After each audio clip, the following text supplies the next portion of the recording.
Kerala cricket ലീഗിൽ ഇന്നലെ നടന്ന ആദ്യ മത്സരത്തിൽ കൊച്ചി ബ്ലൂ ഡേഗേഴ്സും രണ്ടാം മത്സരത്തിൽ ട്രിവാൻഡ്രം റോയൽസുമാണ് വിജയിച്ചത്. കാലിക്കറ്റ് ഗ്ലോബ് സ്റ്റാറിനെതിരെ നടന്ന മത്സരത്തിൽ 3 വിക്കറ്റിന്റെ വിജയം കൊച്ചി ബ്ലൂ ഡേഗേഴ്സ് നേടിയപ്പോൾ ട്രിവാൻഡ്രം റോയൽസ് ആകട്ടെ തൃശൂർ ടൈറ്റൻസിനെ 17 റൺസിനാണ് തോൽപ്പിച്ചത്. KCLയിൽ ഇന്ന് നടക്കുന്ന ആദ്യ മത്സരത്തിൽ ഉച്ചയിന് 2:30 ട്രിവാൻഡ്രം റോയൽസ് ആലപ്പി റിപ്പിൾസിനെ നേരിടുമ്പോൾ രണ്ടാം മത്സരത്തിൽ വൈകുന്നേരം 6:45 ഏരിസ് കൊല്ലം കൊച്ചി ബ്ലൂ ഡേഗേഴ്സിനെയാണ് നേടുന്നത്. ടൂർണമെന്റിലെ പോയിന്റിൽ നിന്ന് നോക്കുകയാണെങ്കിൽ 14 പോയിന്റുമായിട്ട് കൊച്ചി ബ്ലൂ ഡേഗേഴ്സ് സെമിഫൈനൽ ഉറപ്പിച്ച് ഒന്നാം സ്ഥാനത്ത് തുടരുമ്പോൾ രണ്ടാം സ്ഥാനത്ത് 10 പോയിന്റുള്ള കാലിക്കറ്റ് ഗ്ലോബ് സ്റ്റാറും മൂന്നാം സ്ഥാനത്ത് 10 പോയിന്റുള്ള തൃശൂർ ടൈറ്റൻസുമാണ് ഉള്ളത്. നാലാം സ്ഥാനത്ത് 8 പോയിന്റുള്ള ഏരിസ് കൊല്ലമാണ് ഉള്ളത്.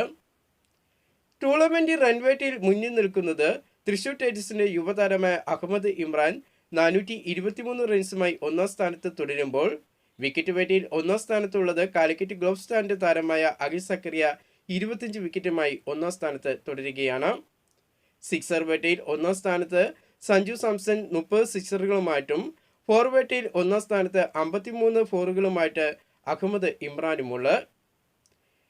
കേരള ക്രിക്കറ്റ് ലീഗിൽ ഇന്നലെ തകർപ്പൻ സെഞ്ചുറിയുമായി ട്രിവാൻഡ്രം റോയൽസിന്റെ ക്യാപ്റ്റനായ കൃഷ്ണപ്രസാദ് 62 പന്തുകളിൽ പുറത്താകാതെ 119 റൺസ് നേടിയ താരം 10 സിക്സറുകളും 6 ഫോറുകളും ആണ് നേടിയത്.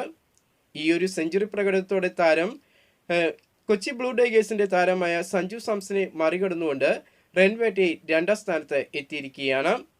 കൂടുതൽ ക്രിക്കറ്റ് വാർത്തകളും വിശേഷങ്ങളുമായിട്ട് നമുക്കിനി അടുത്ത വീഡിയോയിൽ കാണാം.